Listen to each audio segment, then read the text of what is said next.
Santos, Gustavo Soler. Agora quem dá bola é o Santos. O Santos é o novo campeão. Agora às 6 horas e 47 minutos, vamos falar um pouquinho então do outro lado desse confronto, desse clássico, o lado do Santos, que vive um momento muito amargo, um momento da sua história que, enfim, não representa a grandiosidade do clube. A gente tem ali o técnico tentando recuperar alguns jogadores, mantendo algum estilo de jogo ali com 3 zagueiros, enfim. Soler, como é que vem esse time do Santos pro clássico de amanhã contra o São Paulo, fora de casa?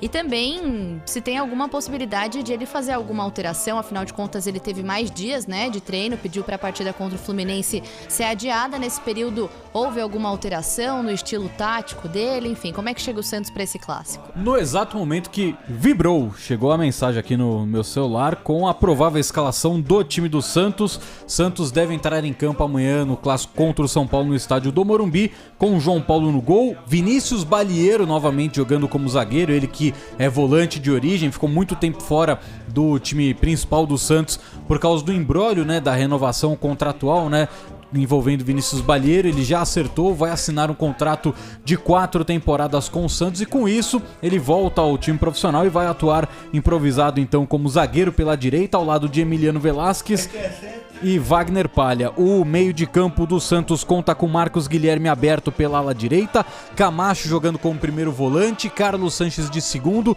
e Vinícius Anocelo deve aparecer então como meio armador, com Felipe Jonathan jogando na ala esquerda e a dupla de ataque com Marinho e Léo Batistação. O Vinícius Anocelo é um jogador que foi formado nas categorias de base da Ponte Preta. Na Ponte Preta ele era visto como uma grande promessa, um grande talento.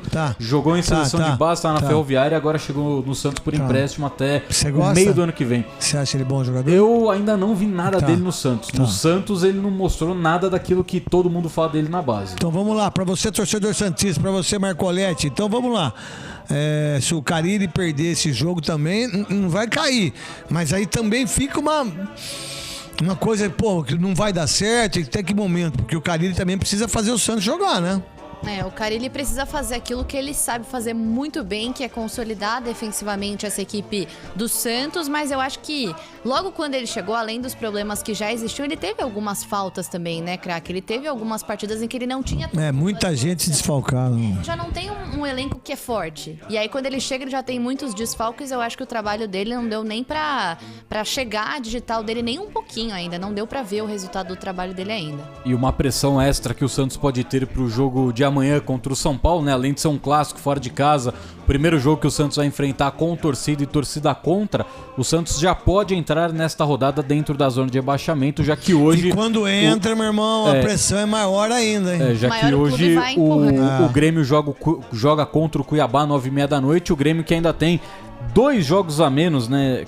Um jogo a menos em relação ao Santos, né? O Santos jogou no último final de semana, perdeu pro Sport e agora pode vencer o Cuiabá, e se vencer o Santos então entra na zona de rebaixamento e na quinta-feira precisa vencer para sair da zona caso isso aconteça. E ontem, craque, também aconteceu a reunião que o Conselho Deliberativo do Santos queria com o presidente Andrés Rueda e os homens fortes do futebol do clube, o executivo André Mazuco e o gerente Jorge Andrade. Eles falaram muito, né, sobre o que está acontecendo no atual momento do Santos, que o Santos não consegue vencer, não vence há mais de 2 meses, não marca um gol há mais de 1 mês no Campeonato Brasileiro, então é uma situação muito complicada e o Andrés Rueda falou a respeito disso, o André Mazuco também falou a respeito disso, Jorge Andrade, e o Andrés Rueda deu uma boa notícia para o torcedor e para o Conselho Deliberativo. Neste mês de outubro, o Santos deve receber cerca de 30 milhões de reais, porque entrou em um acordo, né? Vai ter ali novo patrocinador, assim como o Corinthians tem dessa empresa de criptomoedas, o Santos também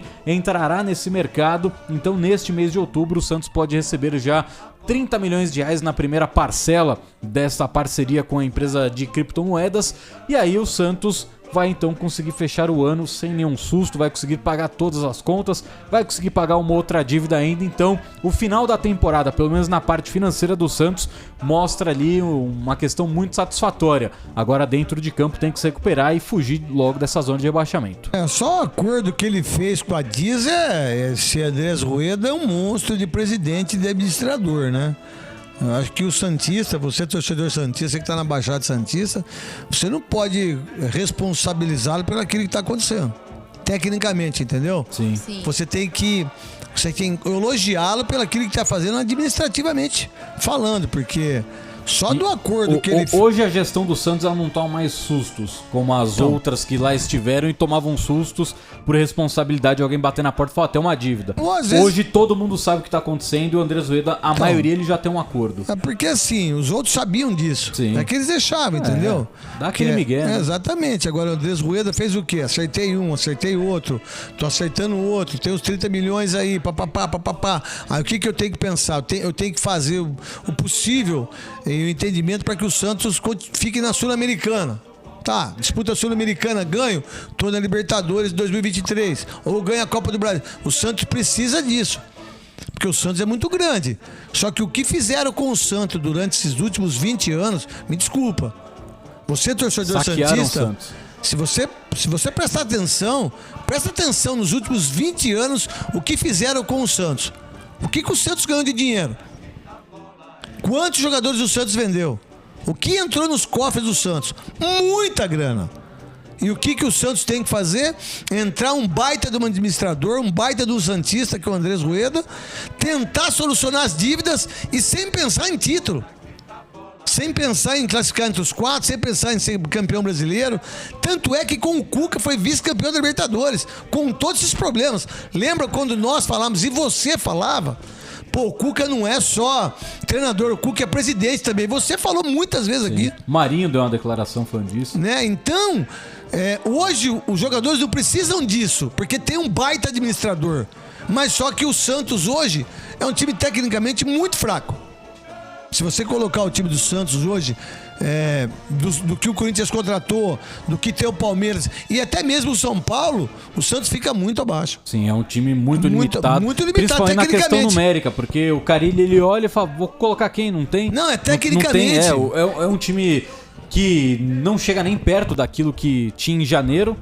Porque você tinha o Lucas Veríssimo, que era um dos melhores zagueiros do país. Você tinha Luan Pérez, que vinha jogando muito bem. O Sandri, que tá se recuperando. O Lucas Veríssimo, quem que fez ele jogar os jogos da final que nós fizemos lá? Cuca. Foi o Cuca, porque ele queria ir embora. Que ele tava muito bravo, porque prometeram uma coisa. Você falou aqui. Tinham prometido que iam vender ele no meio do ano, não venderam. Ele tava muito aí satisfeito. Ele não queria jogar contra o Grêmio e o Cuca conversou com ele. Falou, jogou, joga final, que vai ser bom. Baita jogador, baita zagueiro, um baita zagueiro. A pena que o Tite só conheceu ele quando ele foi pro Benfica. Mas ele só conhece os caras. Pô, conhece cara que joga no Aston Villa, que é um Ibis inglês.